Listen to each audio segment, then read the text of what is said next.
नमस्कार मित्रों। Photo electric effect का जो लेक्चर वन था उसमें हमने आपको थ्योरेटिकली बताया था कि फोटो इलेक्ट्रिक फिनोमिना क्या होता है, थ्रेशोल्ड फ्रीक्वेंसी क्या होती है, वर्क फंक्शन क्या होता है, स्टॉपिंग पोटेंशियल क्या होता है। साथ में हमने देखा था जो ये जो पूरा फिनोमिना है वो law of conservation of energy पे डिपेंड्स कर रहा है, और एनर्जी की हम लोग ने इक्वेशंस भी लिखी थी कि जो एनर्जी आ रही है वो ई जिसको आपने माना था वो वर्क फंक्शंस और काइनेटिक एनर्जी के बराबर होती थी, और उसकी जितनी मैथमेटिक्स हो सकती थी उसके बारे में पहले लेक्चर्स में आपको समझाया था। जिन बच्चों ने अभी लेक्चर 2 से शुरुआत किया कोई बात नहीं, लेक्चर 2 को देख लें और उसके बाद लेक्चर 1 पे चले जाएं। बेटा कई बार आपको ये लेक्चर्स देखने सुनने पड़ेंगे, तब जाके इन फिनोमेनों पे आप कंट्रोल कर पाएंगे और बेहतर तरीके से समझ पाएंगे। हमने वहां पे भी कहा था कि आज हम ग्राफ लेंगे। ग्राफ का मतलब ये होता है जब भी वैज्ञानिक कोई फिनोमेना देखता है तो वो तमाम एक्सपेरिमेंट्स करता है, उस एक्सपेरिमेंट्स के उसके पास रिजल्ट्स आते हैं और उस रिजल्ट से वो निष्कर्ष निकालता है कि ये फिनोमेना क्या हो रहा है, और तमाम उससे वो फिजिकल क्वांटिटीज को कैलकुलेट करने के में सफल रहता है। तो ग्राफ का मतलब ये है कि जो भी आप एक्सपेरिमेंट बनाया है उसके जो रिजल्ट्स आ रहे हैं उसको आपने पिक्टोरिकल फॉर्म में प्लॉट कर रखा है और उससे आप फिजिक्स को निकाल रहे हैं। आइए पहला ग्राफ हमको दिखाई दे रहा है intensity of light of photo currents में।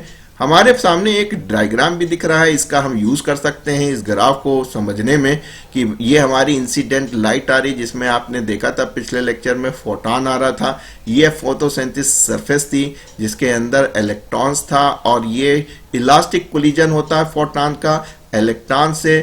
चूंकि ये फोटो जनरेटेड इलेक्ट्रॉन है इसीलिए इनको फोटो इलेक्ट्रॉन्स भी कहते हैं, और ये जो कॉन्स्टिट्यूट कर रहे हैं, जो करंट कॉन्स्टिट्यूट कर रहे हैं, आपने एक अरेंजमेंट बना लिया है, इनका फ्लो करा दिया है तो rate of flow of electrons हो गया। जो करंट कॉन्स्टिट्यूट कर रहे हैं उनको फोटो इलेक्ट्रिक करंट्स बोलते हैं। तो हमने क्या किया कि पहले ग्राफ में वैज्ञानिकों ने देखा कि अगर इसकी इंटेंसिटी जो आ रही है बढ़ा दी जाए और उससे देखा जाए इलेक्ट्रॉन्स के जो करंट्स हैं उस पर क्या प्रभाव पड़ रहा है। तो इंटेंसिटी बढ़ाना बहुत सिंपल है। ये अगर आपने विंडो खोली है तो इस विंडो को अगर हम इसमें एक स्लिट लगा दें और धीरे धीरे खोलते रहें, उसको बढ़ाते रहें, तो देखेंगे कि जो फोटो इलेक्ट्रिक करंट्स है यानी इनका जो रेट ऑफ फ्लो है वो ग्रेजुअली यानी लीनियरली बढ़ता रहता है। जैसे जैसे हमने इंटेंसिटी ऑफ लाइट बढ़ाई यानी इस विंडो को खोला, ज़्यादा लाइट को अंदर आने दिया, उसी रेशियो में आप देख रहे हैं कि नंबर ऑफ इलेक्ट्रॉन्स जो हैं वो बढ़ते चले जा रहे हैं और एक लीनियर ग्राफ देता है। यानी इंटेंसिटी अगर हम लाइट की बढ़ाएंगे तो फोटो इलेक्ट्रिक करंट्स जो है वो हमारी लीनियरली बढ़ेगी। एक बड़ा अच्छा फिनोमेना है जो ग्राफ 2 में आपने करंट, यही फोटो इलेक्ट्रिक करंट और वोल्टेज के बीच में खींचा है। ये अच्छा अरेंजमेंट है, इसको और डिटेल में लें, पढ़ा दें, इसको समझाएं, फिर हम इस ग्राफ पे आते हैं जो इन्होंने एक काम किया। हमने आपको बताया था कि क्या काम किया था वैज्ञानिकों ने। ये देखा कि जब ये आपका फोटॉन आ रहा है यहाँ टकराता है, भले ही जितनी एनर्जी रिक्वायर्ड है उतनी ही एनर्जी से ही यहाँ टकराता है, फिर भी इलेक्ट्रॉन्स जो है ये दौड़ने लगता है, यानी इसके पास काइनेटिक एनर्जी होती है।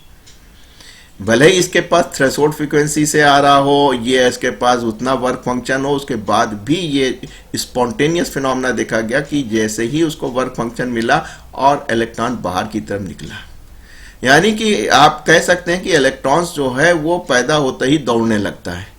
तो जब दौड़ा है तो उसके पास काइनेटिक एनर्जी है क्योंकि वेलोसिटी है हाफ mv²। तो ऐसी स्थिति में कितनी काइनेटिक एनर्जी है ये तभी पता चलेगा जब हम उसको रोक लेंगे। तो वैज्ञानिकों ने एक एक्सपेरिमेंट डिजाइन किया। इन्होंने कहा कि यहाँ वाले पे चूंकि इलेक्ट्रॉन निगेटिव होता है, इधर भाग रहा है, तो इस पे इस सिरे पे पॉजिटिव दे दें तो अट्रैक्शन हो जाएगा, ये रुकने लगेगा। तो देखिए इस अरेंजमेंट में उन्होंने चूंकि हमको वेरी कराना था करंट को, इसलिए रियोस्टेट लगा दिया और यहाँ पे वोल्टेज लगा दिया, और देखिए यहाँ पे आपने एक पॉजिटिव वोल्टेज इस पे लगा दिया जहां से इलेक्ट्रॉन निकल रहा था, यानी कि ये भागेगा निगेटिव, हम उसको रोकेंगे पॉजिटिव से। और यहाँ पे आपने जो है एक सर्किट पूरा करने के लिए आपने एक निगेटिव लगा लिया। तो क्या हुआ होगा, फिनोमेना हुआ होगा। जैसे ही आया टकराया थ्रेशोल्ड फ्रीक्वेंसी से, वर्क फंक्शन मिला और दाएं से ये आपका क्या हुआ, इलेक्ट्रॉन्स जो हैं भागे। भागे तो आपने क्या किया, धीरे धीरे अरेंजमेंट यूज किया, धीरे धीरे धीरे धीरे उसको पॉजिटिव बढ़ाया। जैसे ही पॉजिटिव बढ़ाया तो क्या हुआ, जैसे ही भागे होंगे करंट बह रही होगी। आपने जब इसको पॉजिटिव चार्ज दिया, इसीलिए इसको एनोड लिखा गया है कि जैसे ही इसको आपने एनोड बनाया धीरे धीरे तो क्या होगा, करंट कम होती होगी और एक समय में एक सर्टेन वोल्टेज पे देखा होगा कि करंट रुक गई, यानी फ्लो ऑफ इलेक्ट्रॉन्स रुक गया, फोटो इलेक्ट्रॉन्स का फ्लो रुक गया। तो जो रुका है इसीलिए उसको क्या बोलते हैं, स्टॉप। और किसकी वजह से रुका है, पोटेंशियल की वजह से, इसीलिए उसको स्टॉपिंग पोटेंशियल भी कहते हैं। बाकी आप जानते ही हैं कि एनर्जी कैसे निकालते हैं। आप जानते हैं potential is equal to, potential का एनर्जी से संबंध जानते ही हैं, W अपॉन चार्ज होता है। चार्ज यहाँ इलेक्ट्रॉन है, तो आपने कहा जो आपको W मिल रही है यानी एनर्जी मिल रही है वो E इंटू V0 होगी। इसी को आपने काइनेटिक एनर्जी के, maximum kinetic energy of A photon के रूप में इसको आपने देखा था। अब आइए इसी अरेंजमेंट का एक ग्राफ देखते हैं जो वैज्ञानिकों ने पाया और उससे कुछ निष्कर्ष निकालने की कोशिश करते हैं। इन्होंने देखा, पहले तो I और V का ग्राफ ही देख लिया जाए कि भाई साहब जीरो पे भी देखिए आपको करंट मिल रही थी, यानी फ्लो ऑफ इलेक्ट्रॉन्स हो रहा था। जैसे जैसे आपने पोटेंशियल की पोलरिटी को सही रखा, करंट तेजी से बढ़ती चली गई। जैसे ही आपने पोटेंशियल की पोलरिटी को उल्टा किया, यानी यहां से इलेक्ट्रॉन निकल रहा था वहां पे पॉजिटिव दिया, तो एकदम से जीरो नहीं हुआ, धीरे धीरे आपने अपनी पोलरिटी को बढ़ाया यानी पोटेंशियल को बढ़ाया और आपने देखा कि इसको मिलता गया और पॉजिटिव मिलता रहा, क्योंकि इसके लिए तो सर्किट उल्टा हो गया। ऐसे सूरत हाल में आपने देखा कि एक स्टेज पे जाके यहाँ पे तो आपको करंट मिल रही थी, देखिए करंट कहीं ना कहीं मिल रही है आपको, भले ही आपने पोलरिटी इसको पॉजिटिव चार्ज को बढ़ाते चले जा रहे हैं यहाँ से इलेक्ट्रॉन्स को अटैक करने के लिए, एक सर्टेन वोल्टेज पे आपने देखा कि करंट बहना बंद हो गई। तो आपने देखा कि ऐसे अरेंजमेंट में जब हमको EV0 निकालना था तो अरेंजमेंट वैज्ञानिकों ने किया, तो तुरंत ऐसा नहीं हुआ कि 0 वोल्ट लगाया यानी कोई वोल्टेज नहीं देंगे, तब भी देखिए करंट बह रही यानी फ्लो ऑफ इलेक्ट्रॉन्स हो रहा है, यानी यहाँ से जैसे ही इसमें एनर्जी ट्रांसफर हुई और ये दौड़ने लायक हो गया। और धीरे धीरे जब आपने रिवर्स पोलरिटी की, यानी कि जब इसको इलेक्ट्रॉन्स जहाँ से निकल रहे थे वहाँ पे पॉजिटिव दिया और धीरे धीरे उसको बढ़ाया, तो एक लेवल पे जाके ये फ्लो ऑफ इलेक्ट्रॉन्स रुका और जिस वोल्टेज पे रुका उसी को आप स्टॉपिंग पोटेंशियल या इसको आप V0 कह सकते हैं, क्योंकि यहाँ पे करंट जीरो आ गई। अब वैज्ञानिक तो बदतमीज होते ही हैं, वो चीज़ों को अपने हिसाब से करते हैं। उन्होंने एक ग्राफ और देखा, उन्होंने कहा कि ये हमारा अरेंजमेंट बना हुआ बड़ी अच्छी बात है, हम क्या कर सकते थे, एक हमारे पास खिड़की थी उसको हम खोल सकते थे कम और ज़्यादा। अरे आपके पास होती नहीं घरों में खिड़कियाँ, 2 पल्ले होते हैं, एक पल्ला खोलेंगे तो कम रोशनी आ रही है, दूसरा खोल रहे हैं ज़्यादा आ गई, जो कम एक पल्ले में कम रोशनी आई तो वो लो इंटेंसिटी हो गई, ज़्यादा पल्ला खोला तो ज़्यादा रोशनी आ गई तो वो हाई इंटेंसिटी हो गई। तो वही चीज़ इन्होंने यहाँ कर ली, एक शटर लगा लिया, तो देखा फोटो करंट और पोटेंशियल डिफरेंस के बीच में यही ग्राफ मिला कि जब कोई भी यहाँ पे कोई बैटरी नहीं लगाई थी आपने, तब भी आपको करंट मिल रही थी। हाँ, लो इंटेंसिटी पे आपको लो करंट मिल रही थी, low value of photo current मिल रही थी, और जैसे जैसे आपने इंटेंसिटी बढ़ा दी तो आपको उसकी वैल्यू बढ़ गई। ये वो भी इस ग्राफ से मिल भी रहा था, भाई इंटेंसिटी बढ़ाओगे तो फोटो इलेक्ट्रॉन की जो करंट है वो तो बढ़ती हुई दिख भी रही थी, वही फिनोमेना यहाँ मिला। लेकिन सबसे इंटरेस्टिंग फिनोमेना क्या मिला कि आपने इसकी रिवर्स पोलरिटी बढ़ाई यानी इसको पॉजिटिव देना चालू किया, तो इंटेंसिटी आपकी कम हो चाहे ज्यादा हो, वो स्टॉपिंग पोटेंशियल आपको एक ही मिला। ये वैज्ञानिक लोग यहीं से निष्कर्ष निकालते हैं इसी ग्राफ से कि भाई साहब जो स्टॉपिंग पोटेंशियल है, यानी कि ये जो काइनेटिक एनर्जी है मैक्सिमम जिसकी वजह से रोक रहे हैं, जिसको रोकना चाह रहे हैं, ये देखिए आपके सामने मैथमेटिक्स है, तो ऐसे सूरत हाल में स्टॉपिंग पोटेंशियल आपको सिमिलर है, चाहे वो लो इंटेंसिटी हो चाहे हाई इंटेंसिटी हो। इसका मतलब जो फोटो करंट्स है वो उसका जो स्टॉपिंग पोटेंशियल है वो इंटेंसिटी पे इंडिपेंडेंट है, इंटेंसिटी पे डिपेंड नहीं करता है। तो मित्रों अभी हम बताएंगे इसमें कुछ थोड़ा सा और भी आगे लेंगे, इसी से संबंधित एक और ग्राफ देखते हैं। आइए, तो एक चीज आपने देखा कि चाहे इंटेंसिटी हाई है तो फोटो करंट आपकी ज्यादा हो सकती, लो पे उसके कंपैरिजन में कम हो सकती, लेकिन स्टॉपिंग पोटेंशियल सेम हो सकता है। इसी से उनका दिमाग ठनका कि इसका मतलब है कि कुछ तो गड़बड़ है दया। आइए एक ग्राफ और लेते हैं, इसको सेव करने की जरूरत नहीं है, ऑलरेडी मेरे पास सेव है। अब इन्होंने एक काम और किया,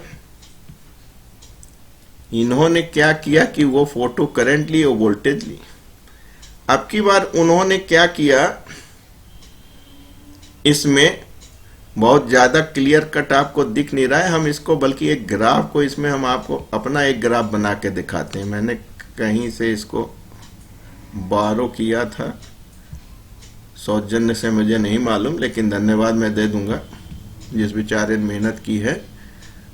और ये करंट में प्लॉट कर रहा हूं और ये मैं आपका वोल्टेज कर रहा हूं। एम आई राइट बेटा?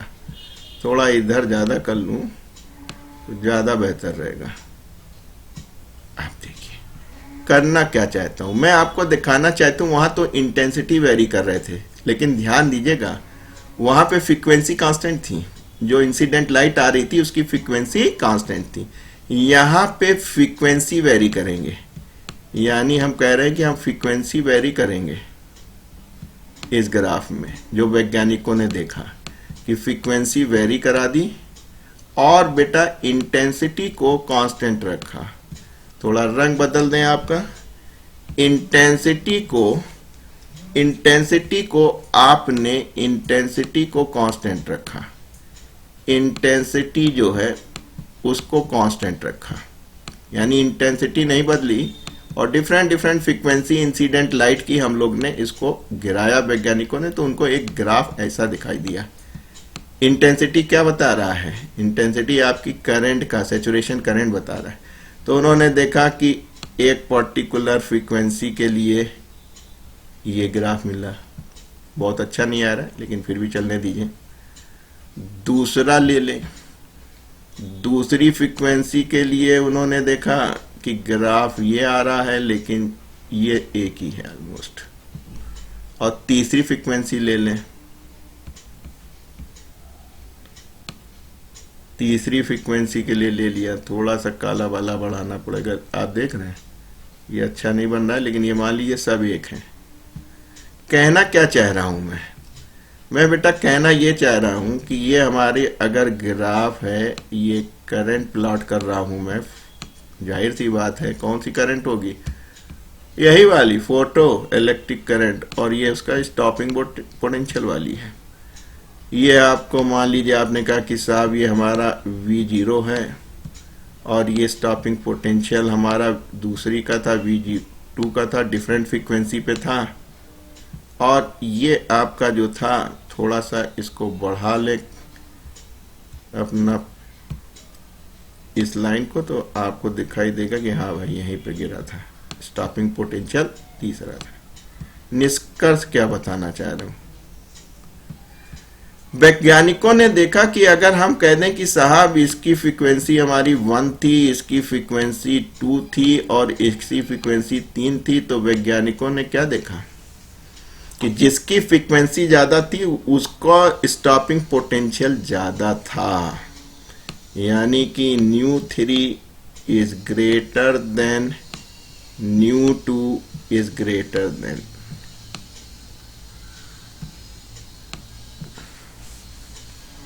बेटा यही ग्राफ होते हैं जिसकी वजह से आप कुछ निष्कर्ष निकालते हैं। क्या निष्कर्ष निकाला आपने ये निष्कर्ष निकाला कि अगर कोई एक पर्टिकुलर मेटल है, फोटो सेंसिटिव सरफेस है, उस पे हम इंसिडेंट लाइट डिफरेंट फ्रीक्वेंसी की डालते हैं, इंटेंसिटी कांस्टेंट रखते हैं, तो सैचुरेशन करंट तो सेम मिलेगी, करंट इज सेम, लेकिन स्टॉपिंग पोटेंशियल अलग अलग हो गया। इसका मतलब ये सेम है, इसका मतलब है उस सरफेस का जो वर्क फंक्शन है वो कांस्टेंट है, वो नहीं वेरी कर रहा है। तो क्या वेरी कर रहा है? के वेरी कर रहा है। के किससे रिलेटेड है? स्टॉपिंग पोटेंशियल से। और हाँ, सोती सर ने क्या बताया है कि बेटा, सोती सर ने बताया है कि जो law of conservation of energy लग रहा है, ई इंसिडेंट एनर्जी लेके आ रहा है फोटॉन, W आपका वर्क फंक्शन है, और जो आपका निकल रहा है फोटो इलेक्ट्रॉन उसकी काइनेटिक एनर्जी K है। ज्यादा काइनेटिक एनर्जी होगी तो ज्यादा आपको पोटेंशियल, स्टॉपिंग पोटेंशियल लगाना पड़ेगा, कम है तो कम लगाना पड़ेगा। तो क्या समझे, इसका मतलब है कि K आपका बदल रहा है, तो इसका मतलब है जब E बदल रहा है, सपोज हम आपको माने ये 2 इलेक्ट्रॉन वोल्ट है, ठीक है, और मान लीजिए 3 इलेक्ट्रॉन वोल्ट का आया, तो उस समय K कितना होगा? अगर 3 का इंसिडेंट फोटॉन है इलेक्ट्रॉन वोल्ट का, 2 इलेक्ट्रॉन वोल्ट तो निकल जाएगी उसको निकालने में, जो कि वर्क फंक्शन कहलाता है, फोटॉन को निकालने में, फोटो इलेक्ट्रॉन को निकालने में, और उसकी जो काइनेटिक एनर्जी होगी 1 इलेक्ट्रॉन वोल्ट की होगी, तो स्टॉपिंग पोटेंशियल आपको 1 इलेक्ट्रॉन वोल्ट का लगाना पड़ेगा। अब आपने फ्रीक्वेंसी बढ़ा दी तो एनर्जी बढ़ गई, मान लीजिए 4 इलेक्ट्रॉन वोल्ट की हो गई। तो भाई साहब ये अगर कांस्टेंट होगा, 2 ही होगा, तो अगले की क्या हो जाएगी? 2 इलेक्ट्रॉन वोल्ट काइनेटिक एनर्जी हो जाएगी, जिसकी वजह से आपको 2 इलेक्ट्रॉन वोल्ट का जो है स्टॉपिंग पोटेंशियल लगाना पड़ेगा। इसी तरह अगर ये हो गई 5 की हो गई, ये 2 ही है, तो 3 की हो जाएगी, तो 3 इलेक्ट्रॉन वोल्ट का स्टॉपिंग पोटेंशियल लगाना पड़ेगा। तो इंटेंसिटी क्या करती है? करंट को कंट्रोल करती है, आप देख ही रहे हैं, इसलिए इंटेंसिटी सेम रखी थी तो सबकी करंट सेम थी, और सबका जो स्टॉपिंग पोटेंशियल अलग अलग था, यानी सबकी काइनेटिक एनर्जी अलग अलग थी बेटा, जिसकी वजह से ये निष्कर्ष निकला कि एक पर्टिकुलर फोटोसेंसिटिव सरफेस का जो वर्क फंक्शन होता है, यानी minimum energy required to bring out a photoelectron, जिसको आप वर्क फंक्शन कहते हैं, वो सिमिलर रहती है। फ्रीक्वेंसी वेरी कर रहे हैं, आप फ्रीक्वेंसी बढ़ा रहे हैं, यानी ये एनर्जी बढ़ा रहे हैं, ये सिमिलर है, तभी माफ कीजिएगा, तभी ये आपकी बढ़ती हुई नजर आ रही है, और जिसकी वजह से आपके स्टॉपिंग पोटेंशियल बढ़ रहे हैं। तो बेटा ये ग्राफ से इसको बड़ा फायदा होता है। और पिछले ग्राफ में आपने क्या देखा था कि साहब वर्क फंक्शन 1 था, एम ए राइट? चाहे तो हम फिर से उसको रिकॉल कर लें। पिछले में आपने देखा था, डू नॉट सेव कर ले, नहीं तो ये जो बनाया है वो चला जाएगा। तो आपने पिछले में देखा था कि भाई साहब हमारी जो थी इंटेंसिटी अलग अलग थी, ठीक है, लेकिन जो इंसिडेंट वाली थी वो फ्रीक्वेंसी सेम थी, तो जिसकी वजह से स्टॉपिंग पोटेंशियल आपको सेम मिल रहा था। अगर मान लीजिए 3 इलेक्ट्रॉन वोल्ट आ रहा था, इसका 2 इलेक्ट्रॉन वोल्ट था, तो आपको आपका 1 इलेक्ट्रॉन वोल्ट मिल रहा था, इंटेंसिटी आपकी सही मिल रही थी, आपने उसको तो बदला नहीं, केवल इंटेंसिटी को ही बदला, तो इसलिए वो बढ़ गई, स्टॉपिंग पोटेंशियल आपका सिमिलर रहा, यानी काइनेटिक एनर्जी सेम लेके निकलेगा। अगर फ्रीक्वेंसी सेम है लेकिन इंटेंसिटी बढ़ा देंगे तो नंबर ऑफ फोटो इलेक्ट्रॉन ज्यादा जनरेट होने लगेंगे, समझ रहे हैं, जिसकी वजह से आपको करंट, फोटो इलेक्ट्रिक करंट ज्यादा मिलने लगती है। तो 2 चीज बेटा आपने देखा कि फ्रीक्वेंसी वेरी कराएंगे, तो अभी पीछे आपने देखा इंटेंसिटी वेरी कराएंगे, वो आपके सामने दिख रहा है। आइए चलते हैं इसके आगे भी, एक और ग्राफ के पास चलते हैं, इस ग्राफ के पास। ये बड़ा इंपॉर्टेंट ग्राफ है, क्योंकि आपने एक प्लांक कांस्टेंट का नाम सुना होगा, उसकी वैल्यू भी सुनी होगी, 6.63 इंटू 10⁻⁻34 जूल सेकेंड। अब आप परेशान कि ये आ कहां से रहा है, इतना कैलकुलेट कैसे किया वैज्ञानिकों ने? कुछ नहीं किया, जबरदस्ती का नोबेल प्राइज पा गए। उन्होंने यही फोटो सेल का एक्सपेरिमेंट कर रहे होंगे, और उन्होंने क्या किया कि जो स्टॉपिंग पोटेंशियल थी उस एनर्जी को नोट कर लिया था, और जो फ्रीक्वेंसी आपकी आ रही थी, इंसिडेंट फ्रीक्वेंसी थी, उसको इन्होंने जो है प्लॉट कर लिया। जब प्लॉट किया तो बहुत बढ़िया चीज मिली, इनको मिली एक लीनियर इक्वेशन, यहां से लेके यहां तक। अब तक आप समझ गए होंगे स्टॉपिंग पोटेंशियल और इंसिडेंट फ्रीक्वेंसी ऑफ रेडिएशन, जिसमें फोटॉन आता है, उसको फ्रीक्वेंसी ले ली, स्टॉपिंग पोटेंशियल ले लिया, उसका ग्राफ खींचा, एक लीनियर आ गया। अब इससे आपका काम बन गया। आपने कहा कि सर ये ग्राफ क्या क्या देगा, तो आइए इसका थोड़ा एनालिसिस कर लें। आपने कहा ये ग्राफ देता है W प्लस K के, एम आई राइट? ये हो गया आपका एच न्यू बेटा, इतना आप समझते हैं लॉ ऑफ कंजर्वेशन। ये हमारी पास आई, ये वर्क फंक्शन में गया, और ये हमारा बना स्टॉपिंग पोटेंशियल। इतनी चीज़ें आपको अब तक समझ में आ गई। नहीं आई तो एक बार और वीडियो देख लीजिए, कहीं नहीं वीडियो जाने वाला। अब देखिए, आपने ये प्लॉट किया, कहाँ पे किया है? वाई एक्सिस पे। M A right? तो हम इसको वाई एक्सिस मान लेते हैं।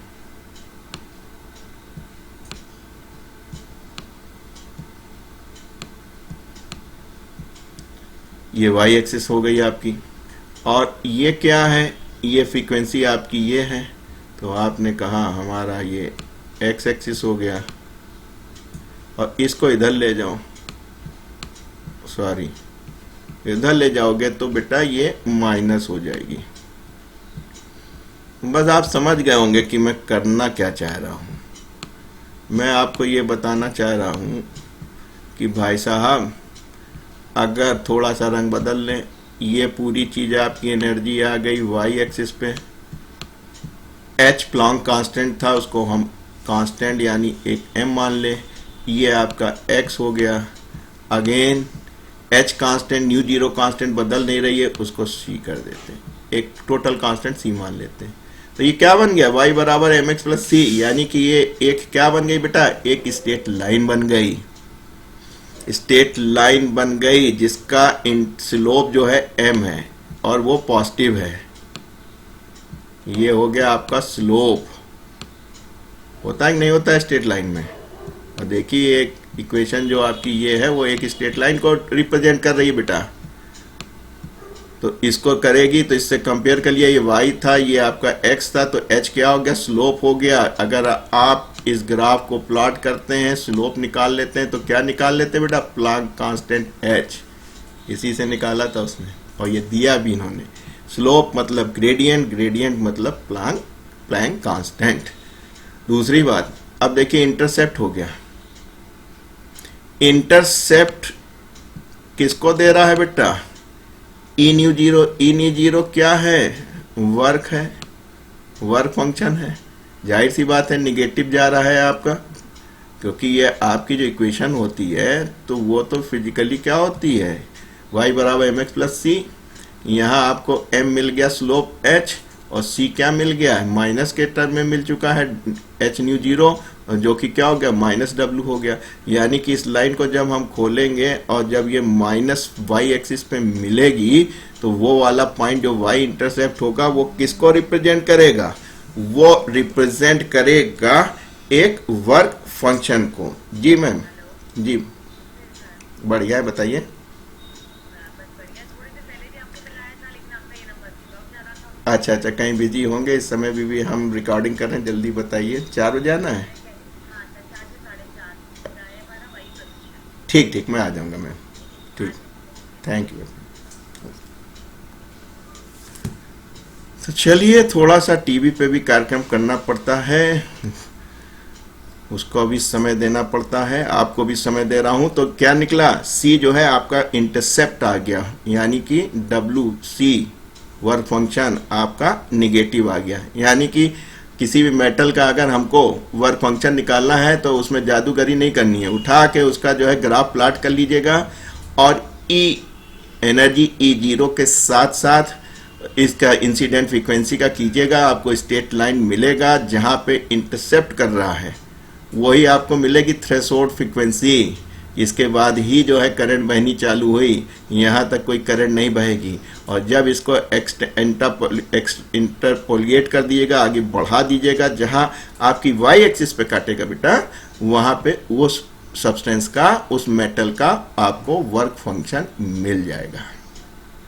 तो बहुत इंपॉर्टेंट है ये वाला ग्राफ। किस किस के बीच में है? एनर्जी के बीच में है और थ्रेशोल्ड फ्रीक्वेंसी के बीच में है।